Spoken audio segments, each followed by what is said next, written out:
যারা নাকি গবেষণা করে, বড় বড় সায়েন্টিস্ট, বিজ্ঞানী, তারা কখনো নাস্তিক হয় না। বড় বড় বিজ্ঞানী কোনোদিন নাস্তিক হয় না। আল্লাহরে মানুক আর না মানুক, অন্তত এইটা স্বীকার করে নিশ্চয়ই এই সব কিছুকে কন্ট্রোল করার জন্য কেউ না কেউ আছে, নইলে এইরকম সিস্টেমেটিক পদ্ধতিতে এটা চলতে পারে না। আমি গত কয়েক বছর আগে মহাশূন্য গবেষণাগার, যেখানে মহাশূন্য গবেষণা হয়, হিউস্টন, আমেরিকার একটা স্টেট, এখানে নাসা মহাশূন্য গবেষণাগারের কয়েকটা সেন্টার আছে। একটা হচ্ছে ওয়াশিংটন, একটা হচ্ছে ফ্লোরিডা, আর একটা হচ্ছে হিউস্টন। হিউস্টন যেখান থেকে মাইকেল কলিন্স, নীল আর্মস্ট্রং যেখান থেকে তারা চাঁদে গমন করেছিল, সেই জায়গাটা, সেখানে আমি গিয়েছি। হিউস্টন ইউনিভার্সিটিতে আমার প্রোগ্রাম ছিল। পর আমার জন্য সময় বার করলো মহাশূন্য গবেষণাগার দেখার জন্য। 5 ঘন্টা সময়, 5 দিন লাগে দেখতে, বিশাল এরিয়া। আমি 5 ঘন্টা হাতে সময় ছিল, আমি দেখলাম, বিজ্ঞানীদের সঙ্গে কথা বললাম কিভাবে তারা চাঁদে গিয়েছিল। নীল আর্মস্ট্রং যে পোশাকটা পরে গিয়েছিলেন, সেই পোশাকটা এখনো আছে। যে গাড়িতে চাঁদে নেমেছিলেন, সে গাড়িটাও সেখানে আছে। সেখানে আপনার এই সামিয়ানাটার মতো এরকম একটা প্লেট লাগানো আছে, সেই প্লেটটা তামা। ওই প্লেটে লেখা আছে যে আমি যখন চাঁদে নামলাম তখন আমার কানে একটা আওয়াজ এলো। সে আওয়াজটা হচ্ছিল, আমি মিশরের রাজধানী কায়রোতে একটা সেমিনারে গিয়েছিলাম, দুপুরের সময় মসজিদের মাইক থেকে যে ধরনের আওয়াজ শুনেছি আমি, ঠিক চাঁদে পা রাখার সাথে সাথে ওই রকম একটা আওয়াজ আমার কানের মধ্যে প্রবেশ করেছে। পাগলেরা বুঝবে কি? 2 পাতা ইংরেজি বই, 3 খান বিজ্ঞানের বই পড়িয়া কয় সব বুঝেছি। কিচ্ছু বোঝো নাই, কিচ্ছু বোঝো নাই। আইনস্টাইন এত বড় মনীষী মৃত্যুর সময় বলেছেন, জ্ঞান সমুদ্রের বেলাভূমিতে দাঁড়িয়ে সামান্য বালু কণা নিয়ে নাড়াচাড়া করলাম, জ্ঞানের অসীম অকুল সমুদ্রের কিছুই দেখতে পারলাম না। শেখ সাদী রহমতুল্লাহ আলাইহি বলেছেন, মৃত্যুর সময় মালুম শোধ কে হিচ মালুম না শোধ, সারা জীবন বসে সাধনা করে বুঝিলাম ইহা যে কিছুই বুঝিলাম না। কথা কি বোঝায়, মাথার মধ্যে আসে? আর এই ছাগল পাগল 2 দিন ইউনিভার্সিটির বারান্দা দিয়ে ঘুরছে, ডক্টরের ডিগ্রি একটা লাগাইছে, জনমের মতো ডক্টরের ডিগ্রি লাগায়। শকুনে যত গোস্ত খায়, এই গোস্ত যদি কিনে খাওয়া লাগতো তাহলে শকুনে এত গোস্ত খাইতে পারতো? লেখাপড়া তো আর লাগে না, এই সমানে ডিগ্রি লাগাচ্ছে ম্যানেজ করে। এই সব ডিগ্রির দাম নাই। কোরআন শরীফের জ্ঞান যার কাছে নাই, তার জ্ঞানের কোনো মূল্যই নাই। বিজ্ঞানীরা কিভাবে মহাশূন্যে গিয়েছেন, কেমনে গেলেন, কিভাবে গেলেন, সেগুলি সব আমি দেখেছি। আলহামদুলিল্লাহ, তাদের সঙ্গে আমি কথা বলেছি। বিশাল এই সোলার সিস্টেম, সৌরজগৎ। এই সৌরজগৎ বলতে আমরা কি বুঝি? সৌরজগৎ বলতে বুঝি সূর্য, চন্দ্র, পৃথিবী, নেপচুন, বৃহস্পতি, ইউরেনাস, মঙ্গল, এগুলিকে আমরা সোলার সিস্টেম, সৌরজগৎ বলি। কিন্তু এখানেই শেষ নয়। বিজ্ঞানীরা বলেছেন এই প্রত্যেকটি গ্রহের আবার আলাদা আরেকটা সোলার আছে, আরেকটা সোলার সিস্টেম রয়েছে, প্রত্যেকটির আলাদা আলাদা রয়েছে। এবং গত মাসে নাসার বিজ্ঞানীরা তারা নতুন আরেকটি তারকা আবিষ্কার করেছেন, যেই তারকা পৃথিবীর মাটি থেকে 7 কোটি আলোকবর্ষ দূরে। আলোকবর্ষ কারে বলে? আলোর গতি প্রতি সেকেন্ডে 1,86,000 মাইল। এই সেকেন্ডের মিনিট, সেই মিনিটের ঘন্টা, এবং তার সেই ঘন্টার দিন আর মাস, আর এইভাবে করে 1 বছরকে 1 আলোকবর্ষ বলা হয়। তো এর 100 বছর, এর কোটি বছর, এর 7 কোটি আলোকবর্ষ দূরে সেই তারকাটি আবিষ্কার হয়েছে। বিজ্ঞানীরা আরো বলেছেন যে এমন এমন আরো অনেক তারকা আছে, যেই তারকার আলো সৃষ্টি হওয়ার পর পৃথিবীর মাটিতে আজও স্পর্শ করতে পারে নাই। তাহলে সেই তারকা কোথায়? সেই তারকা কোথায়? রয়েছে গ্যালাক্সি, রয়েছে মিল্কি ওয়ে। এক একটা গ্যালাক্সির ভেতরে রয়েছে হাজার হাজার বিলিয়ন তারকা। সমুদ্রের তীরে, কক্সবাজার গেছেন না কেউ? কক্সবাজারের সি বিচ, সমুদ্র সৈকত, এটা বাংলাদেশের অ্যাসেট। পৃথিবীতে আমি যত সমুদ্র আর মহাসমুদ্র দেখেছি, আমাদের দেশের কক্সবাজারের সমুদ্র সৈকতের মতো এত লংগেস্ট সি বিচ পৃথিবীতে আর নাই। এটা সবচেয়ে বড় সি বিচ। বিজ্ঞানীরা বলেছেন সমুদ্রের তীরের বালুকণা গোনা যেতে পারে, সাহারা মরুভূমির ভিতরের যত বালু আছে সব গুণে শেষ করা যেতে পারে, কিন্তু আল্লাহ পাক মহাশূন্যের ভিতরে যত তারকা বানায়েছেন গুণে শেষ করা যাবে না। তাহলে এত তারকা যদি থাকে, আর কোন তারকা দাঁড়ায় নাই, সূর্য দাঁড়ানো নাই, চন্দ্র দাঁড়ানো নাই, ইউরেনাস দাঁড়ানো নাই, বৃহস্পতি দাঁড়ানো নাই, মঙ্গলও দাঁড়ানো নাই, সব কি করতেছে? সব ঘুরছে। কোথায় পেলাম? এইখানে। বিজ্ঞানের আসল বই কোনটা? কোরআন। চিল্লায় বলুন কোনটি? পিরোজপুরের যুবকেরা, পিরোজপুরের মুসলমানেরা কোরআন বুকের সাথে জড়িয়ে ধরো। বিজ্ঞানের মূল উৎসই কোরআন। কোরআনে কারীমে রব্বুল আলামিন বলেছেন ওয়া কুল্লুন ফি ফালাকি ইয়াসবাহুন। মহাশূন্যের ভিতরে যা আছে সব ঘুরছে, কেউ দাঁড়ায় নাই, সব সন্তরণশীল, সব ঘুরছে। অথচ এই যে তারকাগুলি ঘোরে, সূর্য ঘোরে, তারকা আমি যতটুকু দেখি আসলে কি ওইটু বলে? সূর্যটাকে আমরা দেখি একটা ফুটবলের মতো। এই সূর্যটা কত বড়? বিরাট টুকু তুলে এই পৃথিবীর চাইতে 13 লক্ষ গুণ বড়। বিজ্ঞানীরা অনুমান করেছেন, ফিতে দিয়ে তো আর মাপতে টাপতে পারে নাই, ওর কাছে যাওয়ার আগেই তো পুড়িয়ে শেষ হয়ে যাবে, মাপবে কোন সময়? আন্দাজে একটা অনুমান করেছে পৃথিবীর চাইতে কত লক্ষ গুণ বড়? 13। পৃথিবীর চাইতে, খুব খেয়াল করেন, পৃথিবীর চাইতে 13 লক্ষ গুণ বড় একটা সূর্যকে যদি ফুটবলের মতো দেখায়, তাহলে তারকাগুলি কত বড়, যার কারণে অত ছোট্ট দেখা যায়। এই তারকাগুলি গ্যালাক্সির ভিতরে মিল্কি ওয়ের মধ্যে রয়েছে হাজার হাজার বিলিয়ন তারকা, সেগুলি কত বড়? বিজ্ঞানীরা বলেছেন যে সূর্য পৃথিবীর চাইতে 13 লক্ষ গুণ বড়, এইরকম 3 কোটি সূর্য খায়া পেটের মধ্যে রেখে দিতে পারে, এইরকম হাজার হাজার তারকা আল্লাহ পাক মিল্কি ওয়ের মধ্যে গ্যালাক্সির ভিতরে তৈরি করে রেখেছে। তাহলে আমার আল্লাহ কত বড়? সুবহানাল্লাহ। যার সৃষ্টি এত সুন্দর, এত বিশাল, এই তারকাগুলি এখন মনে করা যাচ্ছে সূর্যের চাইতে তারকা বড় না। এই তারকা খাওয়ার আবার আর এক জন্তু আছে, তার নাম হলো ব্ল্যাক হোল। ব্ল্যাক হোল অন্ধকুয়া। এই অন্ধকার কুয়া মহাশূন্যের ভিতরে একটা নয়, হাজার হাজার, কত হাজার আছে, বিজ্ঞানীরা গুণে কুল পায় নাই। সেই কুয়াগুলি কি? সেই অন্ধকার কুয়াগুলি হলো তারকাগুলি ঘুরতে ঘুরতে, কেউ তো দাঁড়ানো নাই, সবগুলি ঘুরতেছে।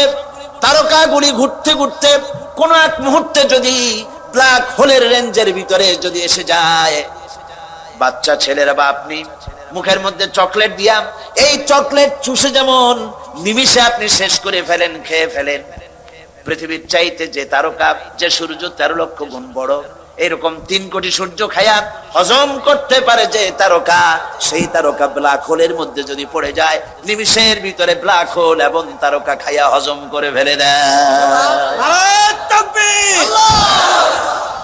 আল্লাহ রাব্বুল আলামিন আজ বিজ্ঞান আবিষ্কার করেছে ব্ল্যাক হোলের কথা, কিন্তু আমার নবীজি এই ব্ল্যাক হোলের কথা বলে রেখেছেন 1400 বছর আগে। আল্লাহ বলেছেন, আল্লাহ পাক বলেছেন ফালা উকসিমু বিমাওয়াকিন নুজুম, সূরা ওয়াকিয়া। আল্লাহ পাক বলছেন শপথ করি, কসম করি সেই পতিত স্থানের যেখানে তারকা সমূহ নিপতিত হয়। আজ বিজ্ঞানীরা আবিষ্কার করেছে তারকা নিপতিত হয় কোথায়? সেই ব্ল্যাক হোল তারা আবিষ্কার করেছে। মাথা ঘুরে গেছে, কি বিশাল পৃথিবী। আচ্ছা দেখেন, আপনাদের ঘরে মানচিত্র আছে না? একটু কথা কইলে আমি মজা পাই।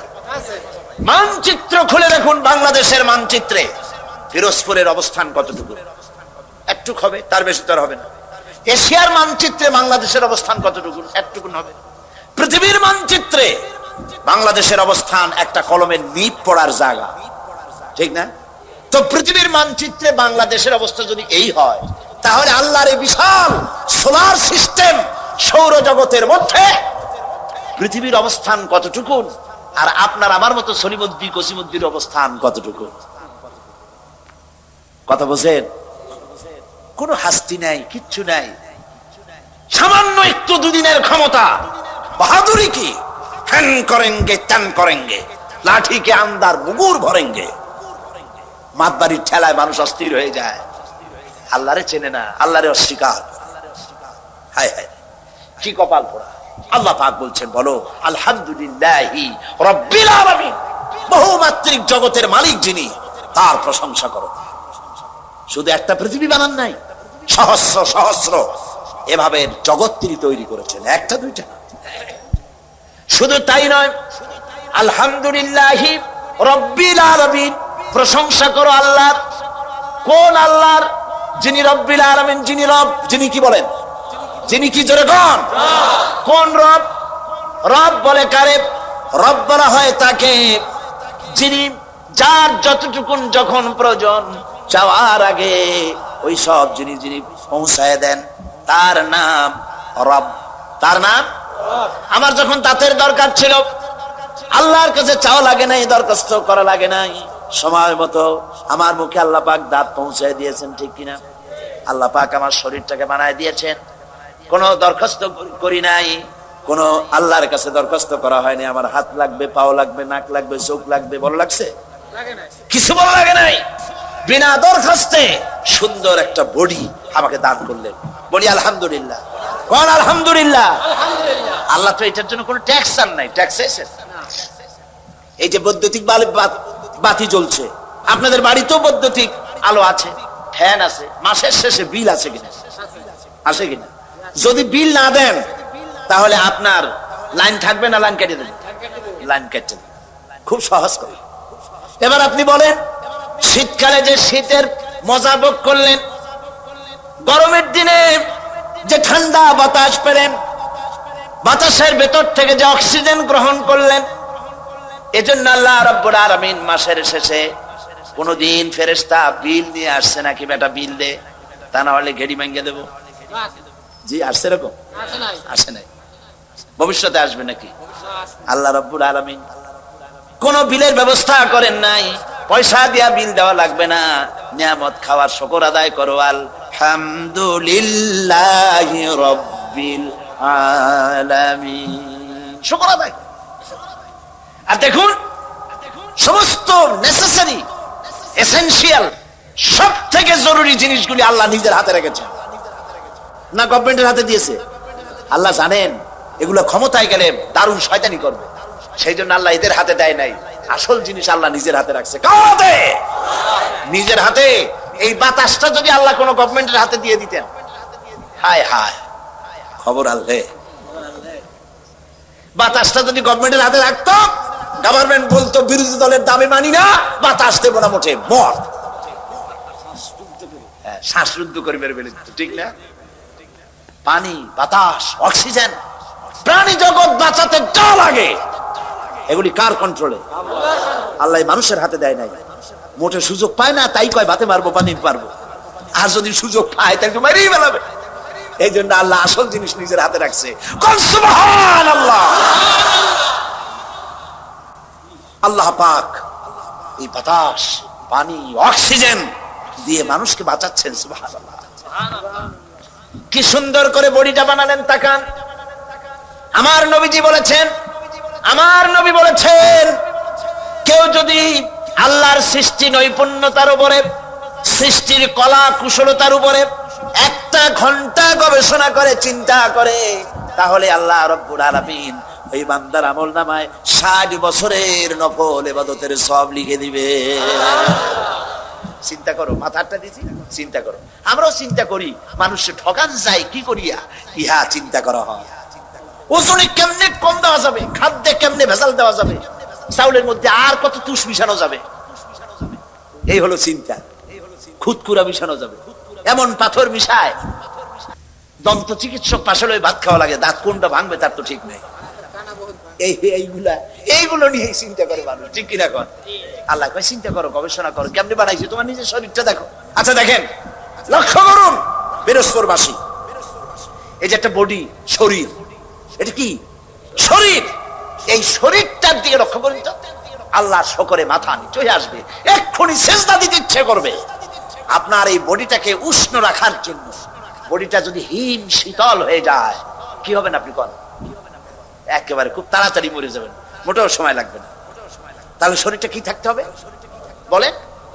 গরম থাকতে হবে, উষ্ণ থাকতে হবে। শরীরটা গরম থাকে কিসে? রক্তের কারণে। কিসের কারণে? রক্তের কারণে। এই রক্ত হয় কি দিয়ে? রক্ত তৈরি হয় কার্বোহাইড্রেট দিয়ে। কার্বোহাইড্রেট কাকে বলে? কার্বোহাইড্রেট হচ্ছে 4 প্রকার: ডাল, ডাল জাতীয় খাদ্য; চিনি, চিনি জাতীয় খাদ্য; চাউল, চাউল জাতীয় খাদ্য; আটা, আটা জাতীয় খাদ্য। এই 4 প্রকার খাদ্যকে বলা হয় কার্বোহাইড্রেট। এগুলি যখন আপনি খান, মাছ, গোশ, পনির, দুধ, ঘি, তেল, ফ্যাট, এগুলি যখন খান, তখন স্টমাকের ভিতরে, পেটের ভিতরে আছে স্টমাক, এখানে পাকস্থলী, সেই পাকস্থলীর ভিতরে রয়েছে প্যানক্রিয়াস। প্যানক্রিয়াস প্রতি মুহূর্তে ইনসুলিন তৈরি করে। ইনসুলিন তৈরি করে আপনার খাদ্য হজম করার জন্য সহযোগিতা করে। হজম হলে পরে ওই খাদ্য দিয়ে, প্রাণ শক্তি দিয়ে আপনার ব্লাড তৈরি হয়। ব্লাড যখন তৈরি হলো, এই ব্লাড যদি এক জায়গায় জমা থাকে, তাহলে তো আপনি মরবেন আরো তাড়াতাড়ি। এখন শরীর সবটা গরম বানাইতে হবে না খালি মাথা গরম বানাইতে হবে? কোনটা কর? খালি যদি মাথা গরম হয় তাহলে তো মানুষ খালি পিটাইবেন, যারে ভাবেন তারে পিটাবেন। এই জন্য মাথা গরম বানানো যাবে না। পা থেকে শুরু করে মাথা পর্যন্ত একটা ভারসাম্য রক্ষা করে এই তাপমাত্রাকে সমানভাবে দিতে হবে। সেজন্য কি করতে হবে? সেজন্য আল্লাহ পাক পায়ের নখ থেকে শুরু করে মাথার চুল পর্যন্ত অসংখ্য নার্ভ সিস্টেম চালু করেছেন, রগ রেশা। কোন সুবহানাল্লাহ। রগ, এই রগ কতগুলি? রগ কইনি তো বোঝেন না? কি বোঝেন না? শিরা, উপশিরা, রগ, শিরা সব আমরা বুঝি, ঠিক না? এই রগ এবং শিরা কতগুলি মানুষের শরীরে? চিকিৎসা বিজ্ঞানীরা বলেছেন, মানুষের শরীরের ভিতরে যত রগ আছে, সমস্ত রগ একটা একটা করে যদি জোড়া দেওয়া যায়, তাহলে পৃথিবীটাকে 3 বার ঘুরে আসা যাবে। শুনতে কেমন কেমন লাগে, যেটা কিভাবে সম্ভব? কিভাবে সম্ভব? এইভাবেই সম্ভব, যেভাবে আল্লাহ করেছে। চিকিৎসা বিজ্ঞানীরা আরো বলেছেন, মানুষের শরীরের ভিতরে যত রগ আছে, সমস্ত রগগুলি ছিঁড়ে ছিঁড়ে একটার পাশে যদি আরেকটা এভাবে সাজানো যায়, তাহলে 3 একর জমি লাগবে তা সাজায়া রাখতে। 3 একর জমিন লাগবে একটা মানুষের রগ রেশা দিয়ে। এখন রক্তগুলি যেখানে যাবে না, সে জায়গাটা কি হয়ে যাবে? সাহায্য করেন আমাকে, কি হবে? না শুধু ঠান্ডা হবে কেন, প্যারালাইজড হয়ে যাবে, রক্ত চলাচল করবে না, পক্ষাঘাত হয়ে যাবে। এখন এই রক্ত মাথা থেকে শুরু করে পা পর্যন্ত পৌঁছে দেওয়ার জন্য মানুষের শরীরের মধ্যে আল্লাহ একটা জেনারেটর তৈরি করে দিয়েছে। আপনারা কিন্তু সুবহানাল্লাহ কইতে পারেন না, বিনা পয়সায় পাইছেন তো, সেই জন্য সুবহানাল্লাহ আসে না। একটা জেনারেটর দিয়েছেন, সেই জেনারেটরের নাম কি? হার্ট। সেটার নাম হৃৎপিণ্ড। হৃৎপিণ্ডের কাজ কি? হৃৎপিণ্ডের কাজ হচ্ছে সিস্টোলিক এন্ড ডায়াস্টোলিক, সংকোচন সম্প্রসারণ এরকম করা। চিকিৎসা বিজ্ঞানীরা বলেছেন, মানুষের শরীরের সব বুঝি, কিন্তু হার্টটা এরকম এরকম করে কেন, আজ পর্যন্ত চিকিৎসা বিজ্ঞানীরা আবিষ্কার করতে পারে না। এটা কেন করে? ওটা আল্লাহর হুকুম। এটা কি? আল্লাহর হুকুম। এরকম করছে, পাঞ্চিং করছে, আর রক্তগুলি প্রতি মুহূর্তে রগের মধ্য দিয়ে পা থেকে শুরু করে মাথা পর্যন্ত সাপ্লাই করে শরীরকে মৃত্যুর হাত থেকে রক্ষা করছে। শরীরকে এনার্জেটিক, শরীরকে সচল করে দিচ্ছে। এখন মানুষেরা খায় খুব বেশি, মানুষ কিন্তু না খাইয়ে মরে না, খাইয়েই মরে। পাঙ্গাসের পেটি, খাসির চর্বি, বড় বড় রসগোল্লা, এগুলা জম্মের খাওয়া খায়। খাইয়া মোছে তেল মাখে, আর কয় যে কেমন খাওয়াটা হলো, কয় যে জুইত না, এত নাকি জুইত হয় না, এমন খাওয়া খায় গলায় আঙ্গুল দিলে পাওয়া যায়, পেটের উপরে উকুন মারা যায়। এইরকম টাইট খাইয়া যারা খায়, তাদের হার্টের যে আর্টারি আছে, যে মোটা মোটা রগের ভিতর থেকে রক্তগুলি সাপ্লাই হয়, সেই রগের ভেতরে চর্বি জমে যায়। রগের ভিতরে যখন চর্বি জমে যায় তখন ব্লাড পাস হয় না বলে হার্ট অ্যাটাক করে। আর হার্ট অ্যাটাক যখনই করলো তখন তাকে যদি বেঁচে যায় তাহলে তাকে বাইপাস অপারেশন করতে হবে, রগ লাগবে। বাইপাস অপারেশন হচ্ছে বুক ফেড়ে হার্ট বের করে ওইখানে রগ পাল্টাই আর একটা রগ লাগাইতে হবে। এখন রগ পাবেন কোথায়? এবার দেখেন আল্লাহরে সেজদা না দিয়ে কেমনে পারবেন? আল্লাহ রাব্বুল আলামিন আপনার হার্টে এ ধরনের রোগ হতে পারে, অপারেশন করা লাগতে পারে, রোগ লাগতে পারে, সেই জন্য রব্বুল আলামিন স্পায়ার পার্টস হিসেবে উরুর ভিতরে ঠ্যাঙের মধ্যে আলাদা 4-5টা রগ বানায় দিয়েছে, যে রগগুলি বাইপাস অপারেশনের সময় ডাক্তাররা রাম থেকে সেই রগ বের করে কলিজার সাথে লাগায়া দেয়। বাইপাস, বাইপাস বুঝেন? সোজা কথা, পিরোজপুরে বাইপাস রোড আছে না, একটা বাইপাস রোড আছে না, এটা বিকল্প জিনিস। কলজা দিয়ে আসল রক্ত যেখান থেকে বাইর হইতো সেই আসল রক্তটা নাই, একটা বাইপাস রোড বাইর করে দেয় ডাক্তাররা। সেই রোড বানাবে কি দিয়া? কাবিখার গম দিয়ে বানানো যাবে না। ওইটার জন্য উরুতে আলাদা আলাদা করে রগ আল্লাহ সৃষ্টি করে দিয়েছেন। সুবহানাল্লাহ কইতে পারলাম না। আরে মুসলমান, কিডনি লাগবে একটা। কিডনি লাগে কয়টা? মাত্র একটি। কিন্তু আল্লাহ পাক 2টি কিডনি দিয়েছেন। একটা যদি নষ্ট হয় তুমি শুধু মরে না যাও, আর একটা থাকুক। সুবহানাল্লাহ। কিডনি হচ্ছে আপনার জীবন। বারবার পেশাব হবে, এই জন্য পানি কম খাবেন না, পানি বেশি পরিমাণে পান করবেন। যত পানি পান করবেন তত কিডনি আপনার সচল থাকবে। আলহামদুলিল্লাহ, কি নিয়ামত আল্লাহ দিয়েছেন এই শরীরে। তারপরে দেখুন বডি। এবার তাকান আপনার চোখের দিকে, কি সুন্দর 2টি চোখ। এই চোখ 2টি আছে বলেই তো পৃথিবী দেখি। সুবহানাল্লাহ। পৃথিবী দেখতে পাই, মা দেখতে পাই, বউ দেখতে পাই, কোরআন দেখতে পাই, কাবা শরীফ দেখতে পাই। আমরা আল্লাহর কাছে দোয়া করি, রব্বুল আলামিন আমাদের যতদিন বাঁচায় রেখেছো মৃত্যু পর্যন্ত আমাদের চোখে যে নূর দিয়েছো, দেখার তৌফিক দিয়েছো, মরার আগে চোখের নূর ছিনাইয়া নিও না। বলি আমিন। এবার দেখুন, এই যে আপনারা যেখানে বসা আছেন, এই জায়গায় এতগুলি মানুষের শ্বাস এবং প্রশ্বাস দিয়ে এই জায়গাটা অনেকটা বিষাক্ত হয়ে গিয়েছে। এখানে পলিউশন আছে, এখানে গাড়ির কালো ধোয়া, ধুলা, বালি দিয়ে জায়গাটা ভরা। খালি চোখে ধরা পড়বে না। আপনার কাছে যদি মাইক্রোস্কোপ যন্ত্র থাকতো তাহলে আপনি দেখতে পারতেন এই জায়গাটা কত বিষাক্ত হয়ে আছে শ্বাস প্রশ্বাস এবং পলিউশন দিয়ে। এই পলিউশন, এই ধুলাবালি অহরহ আপনার চোখের মধ্যে ঢুকছে, আপনার রেটিনা, আপনার চোখের দৃষ্টি শক্তিকে নষ্ট করে দিচ্ছে।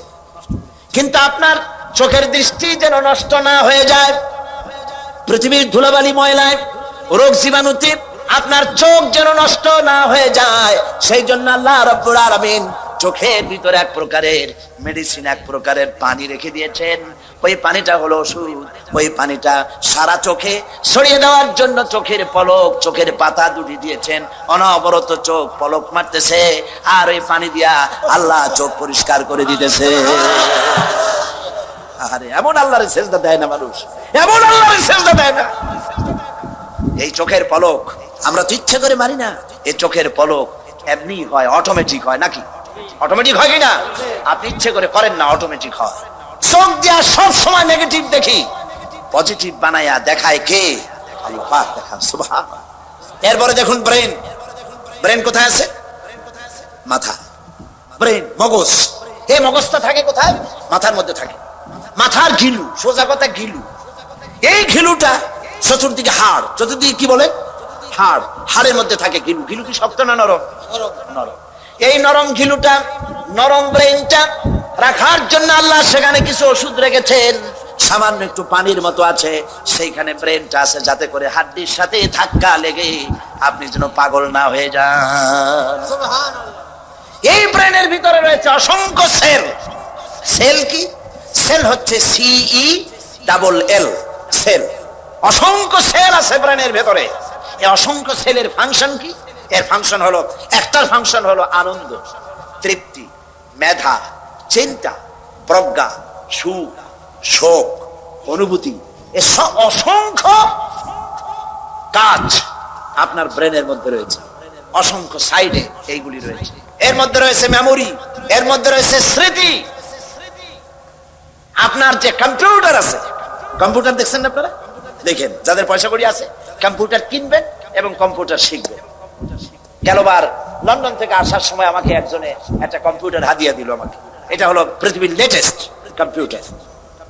এই কম্পিউটারের ভেতরে বটন টিপ দিলে পরে, মানুষের মাথায় আল্লাহ কি বুদ্ধিটা দিচ্ছেন চিন্তা করেন, বটন টিপ দিলে পরে সঙ্গে সঙ্গে সিস্টেম অনুযায়ী হাদিস, অন্তত 14,000 হাদিস সেখানে সাজানো আছে। আমি যদি চাই উজুর ব্যাপারে রাসূলুল্লাহ কি কি বলেছেন, আমি বাটন টিপবো, তখনই বুখারীতে কয়টা আছে, মুসলিমে কয়টা আছে, আবু দাউদে কয়টা আছে, নাসাইতে কয়টা আছে, বাইহাকিতে কয়টা আছে, শামাইলে তিরমিজিতে কয়টা আছে, 14,000 হাদিস সেট করা আছে প্রত্যেকটি বিষয়ের উপরে কম্পিউটারের মধ্যে সাজায় দিয়েছে। এটা যে সাজানো হলো কম্পিউটার, আমি কিছু বুঝি, আমার নিজের আছে, কিছু কম্পিউটারে কাজ করি। কম্পিউটারের ভিতরে একটা মেমোরি সেল আছে, সেটাকে ইংরেজিতে বলা হয় মাইক্রোচিপস। ছোট্ট 3 আঙ্গুল দিয়ে ধরা যায়, এই ছোট্ট 3 আঙ্গুল দিয়ে ধরা যায় মাইক্রোচিপস। এর ভিতরে 14,000 হাদিস আছে, এর মধ্যে অসংখ্য ডাটা আছে, অসংখ্য সেল আছে, পৃথিবীতে ডাটা যা আছে এর মধ্যে সব ঢুকানো যায়। বিজ্ঞানীরা বলেছেন কম্পিউটারের ডাটায় জানাই মানুষের ব্রেনে আল্লাহ এত মেমোরি দিয়েছেন, সেই মেমোরির ভিতরে পৃথিবীর সমস্ত তথ্য, ইনফরমেশন সবগুলি যদি ঢুকানো যায়, তারপরেও 100 ভাগের 1 ভাগ জায়গাও পূরণ হবে না। এ হচ্ছে সেই ব্রেন। এর কাজটা কি? রাস্তা দিয়ে আপনি হেঁটে যাচ্ছেন, ব্রেন আপনাকে কিভাবে বুদ্ধি দেবে দেখেন। রাস্তা দিয়ে হেঁটে যাচ্ছেন, অন্ধকার রাত, সামনে একটা সাপ পড়ে গেল। আপনারা বাড়ি যাওয়ার সময় যেন সাপ না পড়ে দোয়া করি, বলেন আমি। আবার চিন্তা করবেন সাপ পড়ছে, কাইলেন না যায়। রাস্তায় হেঁটে যাচ্ছেন, সামনে পড়ছে কি? সাপ। দেখছেন কি দিয়ে? চোখ দিয়ে। চোখ দিয়ে সাপ দেখার সঙ্গে সঙ্গে চোখ এটাকে ট্রান্সমিট করেছে বুদ্ধির কাছে। বুদ্ধি কোথায়? ব্রেনে। ওখানে চলে গিয়েছে। ব্রেন সঙ্গে সঙ্গে বলল হাতে লাঠি থাকলে পিটান মার, আর যদি লাঠি না থাকে অ্যাবাউট টার্ন ডাবল মার্চ, পিছে দৌড় মার। এই যে আপনি সাপ দেখলেন, সঙ্গে সঙ্গে দৌড় মারলেন, এই ডিসিশন নিতে সময় লাগছে কয় মিনিট? 1 সেকেন্ড। চোখ দিয়ে দেখলেন, ব্রেনকে ট্রান্সমিট করলেন, ব্রেন পাকে বলে দিল দৌড় মার, আর সঙ্গে সঙ্গে দৌড় মারলেন। সুবহানাল্লাহ। ব্রেনটাকে আল্লাহ ওখানে রেখে দিয়েছেন। আলহামদুলিল্লাহি রাব্বিল আলামিন। প্রশংসা করো সেই আল্লাহ যিনি তোমাকে সৃষ্টি করেছেন। সেই আল্লাহর সিজদা দিবা না? এত সুন্দর করে যিনি বানালেন, তুমি কি পারবা একটা জিহ্বার শুকরিয়া আদায় করতে? আর কেউ আল্লাহ নাই? নাউজুবিল্লাহ। কোরআন পড়ো না, যত হাবিজাবি গান শুনিয়ে বেড়াও। তোমার জিহ্বা দিয়ে আল্লাহর জিকির করো, আল্লাহর শুকর করো। এই জিহ্বাটা কত বড় নিয়ামত। একটি মাত্র টেস্ট মেশিন, নাম কি? জিহ্বা। বলেন নাম কি? এই জিহ্বা কত রকমের টেস্ট পাইলেন। বড় টেস্ট একরকম, টমেটোর আর এক রকম, লিচুর এক রকম, আমের এক রকম, কাঁঠালের আর এক রকম, জিলাপির এক রকম, সন্দেশের আর এক রকম, রসগোল্লার আর এক রকম, পাঙ্গাসের এক রকম, বোয়ালের আর এক রকম, পুটির আর এক রকম, ফুলকপির এক রকম, পালং শাকের আর এক রকমের, পুঁই শাকের আর এক রকমের, পোলাওর এক রকমের। না সবগুলি আলু ভর্তার মতো লাগে? সুবহানাল্লাহ কবেন না? এবার দেখেন, একটা জিহ্বায় এত টেস্ট পেলেন, এখন জিহ্বার উপরে না রেখে ওই খাবারগুলি জিহ্বার তলে ঢুকান। আজকে টেস্ট করেন, বাড়ি যেয়ে ভাত খাওয়ার সময় মাছ দিয়ে ভাত মাখায় দিয়ে জিহ্বার তলে ঢুকাই দেন, দেখেন কেমন লাগে। ভালো লাগবে? মোটেও ভালো লাগবে না। তো ভালো লাগার জায়গা কোনটা? আহারে, এমন সুন্দর জিহ্বাটা আল্লাহ দিল। আল্লাহর নাম কয়বার নিছেন? খাওয়ার সময় আলহামদুলিল্লাহ করেন, বিসমিল্লাহ কয়ে শুরু করেন নাই, আলহামদুলিল্লাহ কয়ে খান নাই, খাওয়াটার শেষেও আলহামদুলিল্লাহ করেন নাই। নাফরমানি হইল না? নাফরমানি হইল না? আবার খায় কি? বদ্দর লোক। দুনিয়ার সমস্ত পয়গম্বর অত্যাচারিত হলেন, শুধু তাই নয়, বিশ্ব নবী আখিরি জামানার পয়গম্বর নবী মুহাম্মদ রাসূলুল্লাহ সাল্লাল্লাহু আলাইহি ওয়াসাল্লাম জাতির কাছে আসলেন। তিনি এসে বললেন, ইয়া আইয়ুহান নাস কুলু লা ইলাহা ইল্লাল্লাহ। প্রথম দাওয়া, প্রথম দাওয়া। শুনছেন কথা? রাসূলুল্লাহ বলছেন, ও জাতি, আমার রাসূল তো মক্কার রাসূল না শুধু, মদিনার রাসূল না শুধু, আর ভাষাভাষীদের রাসূল না শুধু, আমার নবী কি নবী? চিল্লায় বলেন। তাই তিনি বলেছেন, ও বিশ্বের মানবতা, বিশ্বের মানব গোষ্ঠী, যদি মুক্তি পেতে চাও, নাজাত পেতে চাও, উচ্চারণ করো, বিশ্বাস করো, আমল করো, বলো লা ইলাহা ইল্লাল্লাহ। জোরে পড়েন লা ইলাহা ইল্লাল্লাহ লা ইলাহা ইল্লাল্লাহু মুহাম্মাদুর রাসূলুল্লাহ। আবু জাহেল বুঝছিল কলেমার অর্থ? কথা বলেন না কেন? আবু জাহেল বুঝছিল? উতবা, সাইবা, মুগিরার গোষ্ঠীরা বুঝছিল? বুঝেছে। তারপরে তারা চিন্তা করলো যে সর্বনাশ তো করছে, লা ইলাহা, কোন ইলাহ নাই, আইনদাতা নাই, বিধানদাতা নাই, তাহলে আমরা কি ঘরে বসে বসে কি করব? উনি নতুন একজন ইলাহ নিয়ে আসছে, আল্লাহ ছাড়া কোন ইলাহ নাই, তাহলে আমাদের কাজটা কি? প্রথমে তারা চেষ্টা করলো যে একটু দেখি নরম নরম ভাবে হয় নাকি। চলে গেল আবু তালেবের কাছে, আসে না হাদিসে বলল, আবু তালেব তুমি তো কুরাইশদের নেতা, তোমার ভাইয়ের ছেলে কয়টাই? কি আশ্চর্যজনক কথা, লা ইলাহা ইল্লাল্লাহ, আল্লাহ ছাড়া কোনো ইলাহ নাই, তা আমরা করব কি? তোমার ভাতিজাকে বুঝাও লা ইলাহা ইল্লাল্লাহর দাওয়াত বন্ধ করে দিক, এর বিনিময়ে টাকা লাগে টাকা দেব, সোনা লাগে সোনা দেব, যত সুন্দরী মেয়ে চায় তাও দেব, নেতৃত্ব চায় তাও দেব, তবু যেন কালেমার দাওয়াত না দেয়। আসিনে কা হাদিসে আছে কিনা? নবীজি যখন বাড়ি ফিরলেন, চাচা আবু তালেব নিজের পরিজাত টুকরা সন্তান হযরত জাফর আলীর চাইতে তিনি ভালোবাসতেন কলিজার মতো করে মুহাম্মদ সাল্লাল্লাহু আলাইহি সাল্লামকে। বলছে, বাবা এমন কথা কেন বলো যাতে লোকেরা খেপে যায়? এই কথাগুলি বলো না, ওরা আমার কাছে এই সব প্রস্তাব দিয়ে গিয়েছে। রাসূলুল্লাহ প্রস্তাব শুনে এগ্রি করলেন। জি, আমার নবী বলেন, ও আমার চাচা আবু তালেব প্রস্তাবকারীদেরকে শুনিয়ে দিন। হুজুরের সাথে তখন অনেক লোকজন, নাকি অনেক অস্ত্রপাতি, কিচ্ছু নাই, আল্লাহর শক্তি ছাড়া কিছুই না। আমার নবী বলেন, ও আমার চাচা আবু তালেব প্রস্তাবকারীদেরকে শুনিয়ে দেন, যেটা দেওয়া সম্ভব সেটা তো দূরের কথা, যেটা দেওয়া সম্ভব নয় তাও যদি তারা দিতে পারে আমারে, যেমন আকাশের সূর্যটা ধরে এনে ওরা যদি আমার ডান হাতে তুলে দেয়, আকাশের পূর্ণিমার চাঁদটা ধরে যদি বাম হাতে আমার তুলে দেয়, এর বিনিময়ে এক মুহূর্তের জন্য তাওহীদের দাওয়াত আমি বন্ধ করে দেব না। সুবহানাল্লাহ। রাসূল করিম সাল্লাল্লাহু আলাইহি ওয়াসাল্লাম তাদের এই প্রস্তাবকে যখন গ্রহণ করলো না, কাফেরেরা বুঝলো, আমি আগেই বলেছি 3 শ্রেণীর লোক বাধা দিয়েছে। কয় শ্রেণী? প্রথম শ্রেণী কি? রাষ্ট্র শক্তি, তাদের হাতে অস্ত্রপাতি তো খুব শক্তি, আর তারা একবার ক্ষমতায় যায়, ওরা মনে করে এই ক্ষমতা থেকে আমাদেরকে কেউ নামাইতে পারবে না। বিংশ শতকের শ্রেষ্ঠ মুজাদ্দিদ আল্লামা সৈয়দ আবু দাদা মওদুদী রাহমাতুল্লাহ আলাইহি তিনি এক জায়গায় লিখেছেন, স্বৈরাচারীরা তার পতনের সমস্ত ছিদ্র বন্ধ করে, কিন্তু একটা ছিদ্র বন্ধ করতে পারে না, মনের ভুলে সেই ছিদ্রটা থেকেই যায়, যেই ছিদ্র দিয়ে আসলে তার পতনটা হবে। ক্ষমতায় গিয়ে মনে করে চিরকাল ক্ষমতায় থাকবো। ভারতের প্রধানমন্ত্রী পণ্ডিত জওয়াহরলাল নেহেরু রাঁচি পাগলাগারদে গিয়েছেন, মেন্টাল হসপিটাল।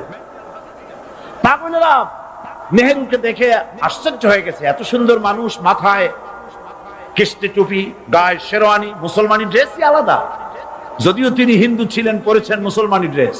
শেরওয়ানি কাদের পোশাক? কাদের পোশাক? হাতে ছড়ি নিয়ে হাঁটা স্টাইল করে, সুন্দর পাজামা, সুন্দর টুপি, সুন্দর সাজসজ্জা করে, মুসলমানদের ড্রেস। এই ড্রেস পরে তিনি গিয়েছেন, সবসময় যে ড্রেস তিনি পরতেন। পাগলেরা জিজ্ঞেস করছে, তুমি কে গো? উনি বলছেন, আমারে চেনো নাই? আমি ভারতের প্রধানমন্ত্রী পণ্ডিত জওয়াহরলাল নেহেরু। পাগলেরা বলছে, ও সেই কথা, আমরাও যখন একুইটালে আসছিলাম এই তোমার মতো লম্বা লম্বা কথা আমরাও বলছি, থাকো আমাদের সাথে কিছুদিন, তোমার মাথাও ঠান্ডা হয়ে যাবে। ক্ষমতায় যারা থাকে, ক্ষমতার মোহে চতুর্দিকে অন্ধকার দেখে, মনে করে আমার পতন আর হবে না। কিন্তু তোমাকে বধিবে যে গোকুলে বাড়ি শেষে। গাড়ির চাকা সব সময় উপরে থাকে না, গাড়ির চাকা সব সময় উপরে থাকলে গাড়ি তো চলবেই না। গাড়ির চাকা ঘোরে বলেই তো গাড়ি চলে।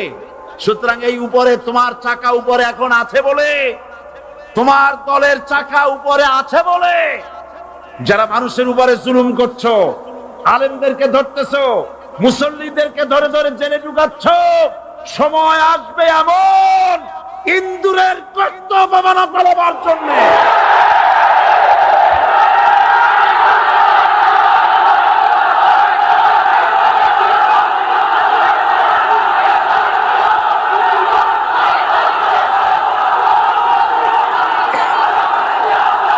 আবু জাহেলের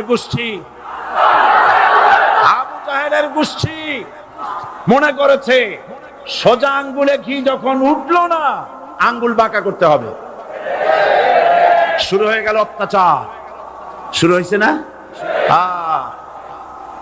হযরত সুমাইয়া রাদিয়াল্লাহু তাআলা আনহা কি নির্মম ভাবে, নিষ্ঠুর ভাবে তাকে শহীদ করা হলো। খাব্বাব, খুবাইব, হযরত খাব্বাব রাদিয়াল্লাহু তাআলা আনহুকে দেখে হযরত ওমর একদিন বলছিলেন, খাব্বাব তোমার পিঠে এত গর্ত কেন? এত গর্তওয়ালা পিঠ আর এত চিকুন কোমর আমি তো জীবনেও দেখিনি। হযরত খাব্বাব বলেছেন, ওমর জানো না, ইসলাম কবুল করার অপরাধে, কালেমা পড়ার অপরাধে কাফির বেঈমানেরা আমাকে মারধর করেছে।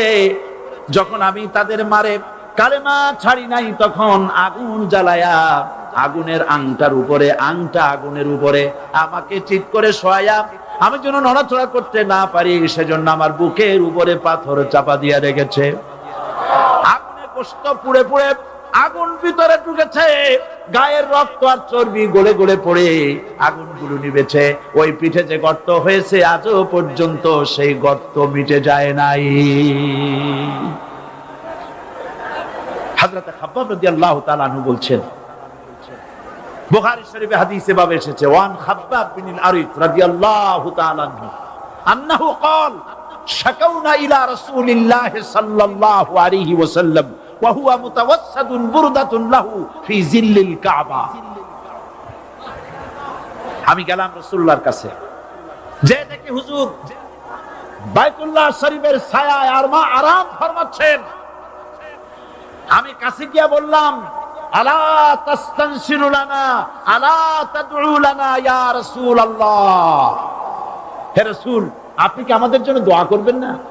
আপনি কি আমাদের জন্য আল্লাহর কাছে সাহায্য প্রার্থনা করবেন না? মার খেয়ে খেয়ে তো শেষ হয়ে গেলাম। শুনতেছেন আপনারা? আল্লাহর নবী উঠে বসলেন, বললেন, খাব্বাব শোনো, তোমাদের আগে যারা এই পৃথিবীতে এসেছিলেন দ্বীনের দাওয়াত দেওয়ার জন্য, সমকালীন রাষ্ট্র শক্তি তাদেরকে ধরতো, ফায়ুখাজুর রাজুলু ফায়ুহফারু লাহু ফিল আরদ, তার জন্য তারে ধরে নিয়া মাটির মধ্যে গর্ত করত, ফায়ুজআলু ফিহা, এরপরে সেই গর্তের ভিতরে তাকে কোমর পর্যন্ত গেড়ে দিত।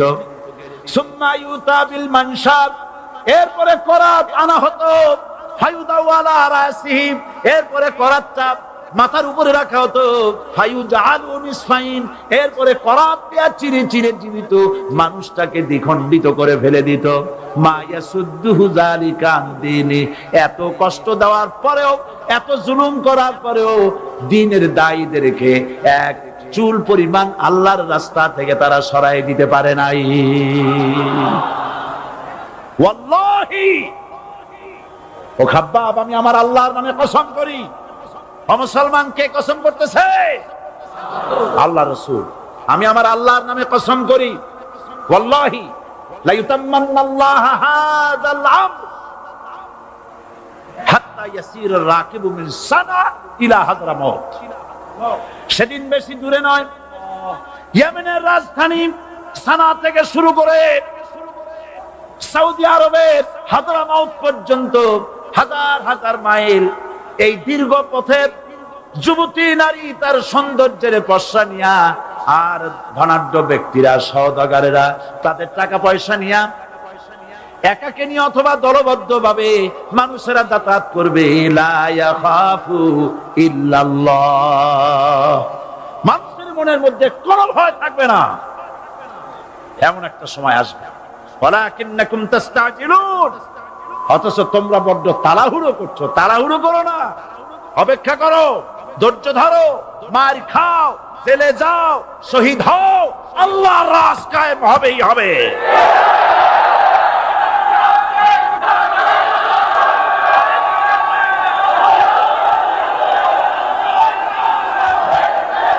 বিল্ডিং থেকে শিক্ষা গ্রহণ করুন। বিল্ডিং, ইমারত, দালান থেকে শিক্ষা গ্রহণ করুন। এই যেটা দালান আছে না পাশে, দেখতে পাচ্ছেন? এই দালান কি দিয়ে তৈরি করা হয়েছে বলেন? ইট। সমস্ত ইটেরা যদি ধর্মঘট করত, আমরা কেউ মাটির তলায় যাব না, কেউ আমরা আগুনে পুড়ে ঝামা হব না, পিক হব না, কেউ আমরা টুকরা টুকরা হব না, সবাই থাকবো উপরে উপরে। তাহলে কি দালান হইতো নাকি? এই বিল্ডিং নির্মাণ করতে গিয়া ইটের যে স্যাক্রিফাইস, হাজার হাজার ইটকে পিক হতে হয়েছে, পুড়ে যেতে হয়েছে, খোয়া হতে হয়েছে, ভেঙে টুকরা টুকরা হয়ে 50 ফিট মাটির নিচে যেতে হয়েছে। তারপরে ইমারত গঠন হয়েছে, সুন্দর দালান তৈরি হয়েছে।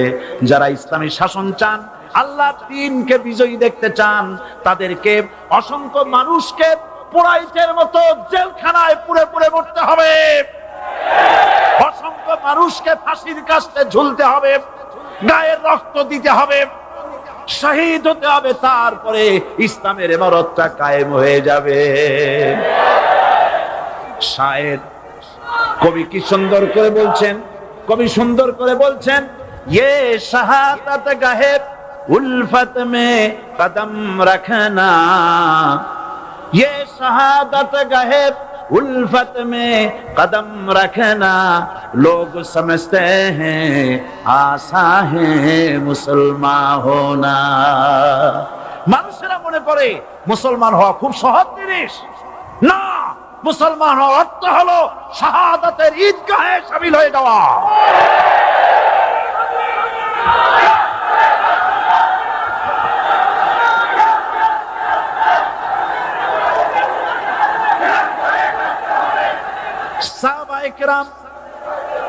সাহাবায়ে কেরাম মার খেলেন, এবার স্বয়ং আল্লাহর নবীর গায়ে হাত তুলল। আবু জাহেল এসে হুজুরকে মারলেন, গলায় চাদর দিয়া এমন জোরে টান মেরেছে, রাসূলুল্লাহ পড়ে গিয়েছেন। হাদিসে এসেছে হুজুরের চোখ মোবারক ঠিকরে পড়ে যেতেছে, চেহারা মোবারক লাল হয়ে গিয়েছে, জমিনের উপর আছাড় মেরে ফেলেছে। রাসূলের এই অবস্থা দেখে হযরত হামজা তখনও কাফের ছিলেন, শিকার থেকে এসে তিনি এই দৃশ্য দেখলেন, দাসীর মুখে শুনলেন, ছুটে চলে গেলেন আবু জাহেলের বাড়িতে। যায় বলে, আবু জাহেল রে, তুই মুহাম্মদ সাল্লাল্লাহু আলাইহি ওয়াসাল্লাম মেরেছিস, বল কেন মারনি? এমন ভালো মানুষ তো জীবনে চোখে দেখি নাই, যিনি কোনো মিথ্যা কথা বলেন না, ভালো ভালো কথা বলেন, এক আল্লাহর গোলামি করার জন্য বলেন। এই সব ভালো কথা বলার জন্যই তুই তারে মারলি নাকি? আরে আবু জাহেল, তুই কি মনে করছিস মুহাম্মদ সাল্লাল্লাহু আলাইহি ওয়াসাল্লাম তার পিতা আব্দুল্লাহ মারা গেছে বলে মুহাম্মদ সাল্লাল্লাহু আলাইহি ওয়াসাল্লাম এতিম হয়ে গেছে মনে করেছিস নাকি? জেনে রাখ, মুহাম্মদ সাল্লাল্লাহু আলাইহি ওয়াসাল্লামের পিতা আব্দুল্লাহ মারা গেছে, কিন্তু চাচা হামজা তো মরে যায় নাই। হাতের ধনুক দিয়া এমন জোরে আঘাত মারলেন, আবু জাহেলের মাথা ফেটে রক্ত ফিনকি দিয়ে বেরিয়ে এলো। হযরতে হামজা ঘরে ফিরে এসে রাসূল কারীম সাল্লাল্লাহু আলাইহি ওয়াসাল্লামের মস্তক মোবারক কোলে উঠায় নিলেন আর বললেন, বাবা, তোমাকে মেরেছে বলে আমি আবু জাহেলের মাথাটা ফাটাই দিয়ে আসছি, তুমি খুশি হও। হুজুর বলছেন, চাচা, কার মাথা ফাটাইছো এইটা বলে আমারে খুশি করতে পারবা না। হযরত হামজা বলেন, তুমি কি হলে খুশি হবে? হুজুর বলেন, হামজা চাচা গো, আমি খুশি হব যদি একটিবার চাচা তোমার মুখে শুনতে পাই ঈমানের কালেমা। হযরত হামজা বলেন, মুহাম্মদ সাল্লাল্লাহু আলাইহি ওয়াসাল্লাম, আমি বুঝতে পেরেছি তুমি কোন সাধারণ মানুষ নও। সাধারণ মানুষ হলে পরে তুমি প্রতিশোধে বিশ্বাসী হতে, খুশি হতে। প্রতিশোধে বিশ্বাসী হও নাই, তুমি অবশ্যই আল্লাহর নবী, কোনো সন্দেহ আমার নাই। তুমি সাক্ষী থাকো, আমি পড়ে নিলাম, লা ইলাহা ইল্লাল্লাহু মুহাম্মাদুর রাসূলুল্লাহ। জোরে পড়ো, লা ইলাহা ইল্লাল্লাহু মুহাম্মাদুর রাসূলুল্লাহ। ঘাবড়াবার কারণ নাই। এর অর্থ এই নাই যে আপনারা কালেমার দাওয়াত দিবেন আর রাষ্ট্র শক্তি আপনারা পিটাইতেই থাকবে, আপনার কোনদিন আপনার সুদিন ফিরে আসবে না। বিষয়টা কি এমন না? আমার আল্লাহর ওয়াদা শুনুন, ওয়ালা তাহিনু ওয়ালা তাহজানু ওয়া আনতুমুল আলাউনা ইন কুনতুম মুমিনিন। মুমিন যদি হও আমি তোমাদেরকে বিজয় দান করব। সুবহানাল্লাহ বলেন। আর যদি আমাদের উপরে বিপদ এসে থাকে তাহলে তার একমাত্র কারণ পূর্ণাঙ্গ ঈমানের অভাব আমাদের মধ্যে রয়েছে, ঠিক কিনা? আজ পৃথিবীতে সব থেকে মার খায় কারা? চিল্লায় বলো। আলজেরিয়ায় কারা? বসনিয়ায় কারা? চেচনিয়ায় কারা? প্যালেস্টাইনে কারা? প্যালেস্টাইনের মুসলমানদেরকে মারি মেরে শেষ করে দিল। দেখছেন ছবিতে না? দেখেন না? প্যালেস্টাইনের মুসলমানদের যে কে যখন মারা হচ্ছে, বাংলাদেশের প্রধানমন্ত্রী তখন আমেরিকায় ক্লিনটনের সঙ্গে কথা বলতেছেন। তিনি ক্লিনটনের কাছে তার পিতৃ হত্যার জন্য দায়ী সাজাপ্রাপ্ত 3 জন ব্যক্তিকে ফেরত চাচ্ছিলেন। আমার দৃষ্টিতে এটা কোনো অপরাধ নয়। সন্তান তার পিতার প্রতি আকর্ষণ থাকবে। আমার আপত্তি সেখানে আপনি প্রধানমন্ত্রী শুধু শেখ পরিবারের প্রধানমন্ত্রী নন, শুধু আওয়ামী লীগের প্রধানমন্ত্রী হওয়া উচিত নয় আপনার। আপনি পৃথিবীর দ্বিতীয় বৃহত্তম বাংলাদেশের 12 কোটি মুসলমানের প্রধানমন্ত্রী। পিতৃ হত্যার আসামি ফেরত চাইলেন, কিন্তু বিল ক্লিনটনের আশ্রয় প্রশ্রয় লালিত পৃথিবীর অসভ্য জাতি সন্ত্রাসী ইহুদিরা প্যালেস্টাইনের মুসলমানদেরকে পাখির মতো গুলি করে হত্যা করছে। আপনি কেন এর জবাব চাইলেন না?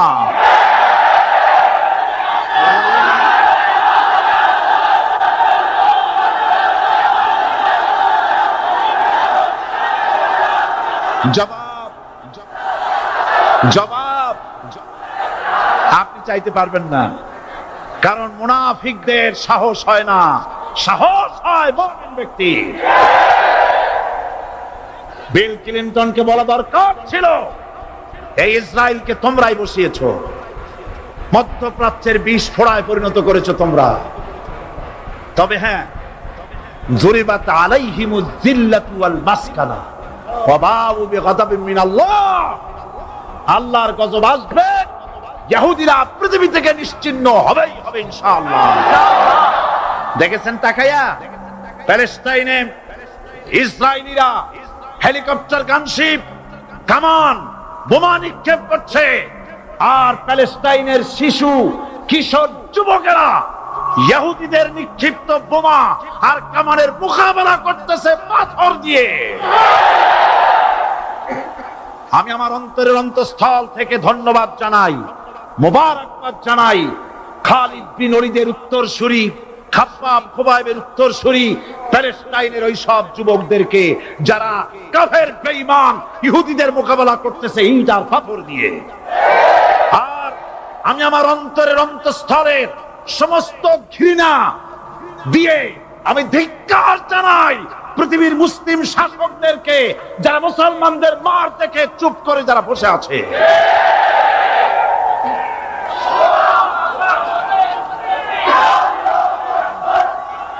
মুসলমান যদি মুসলমানের মতো হয়, 10 জন যথেষ্ট। কয়জন যথেষ্ট? কোথায় আছে কথা? আল্লাহ পাক কোরআন শরীফের মধ্যে বলেছেন, একজন যদি হও ইমানদার মুত্তাকি 10 জনের উপরে বিজয়ী হবে। 10 জন যদি হও 100-র উপরে বিজয়ী হবে। 100 যদি হও 1000-এর উপরে বিজয়ী করব। জোরে বলেন সুবহানাল্লাহ। কবি বলতেছেন, ফিজায়ে বদরে পয়দা কুন ফেরেশতে তেরি নুসরত কো উতার সকতে গর্দু সে কতর আন্দর কতর আবি। বদরের মুসলমানদের মতো ঈমান আনো, তাহলে আকাশ থেকে কাতারে কাতারে ফেরেশতা নাজিল করে দিয়ে আল্লাহ পাক তোমাদেরকে সাহায্য করবেন। সুবহানাল্লাহ। সে আল্লাহ আছে না নাই? জোরে বলেন আছে না নাই?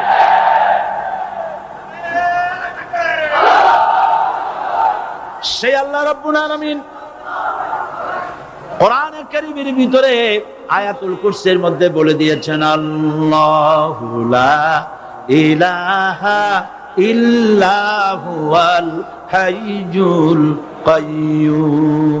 প্রাণ খুলে সবাই পড়েন, বসা মানুষ, দাঁড়ানো মানুষ।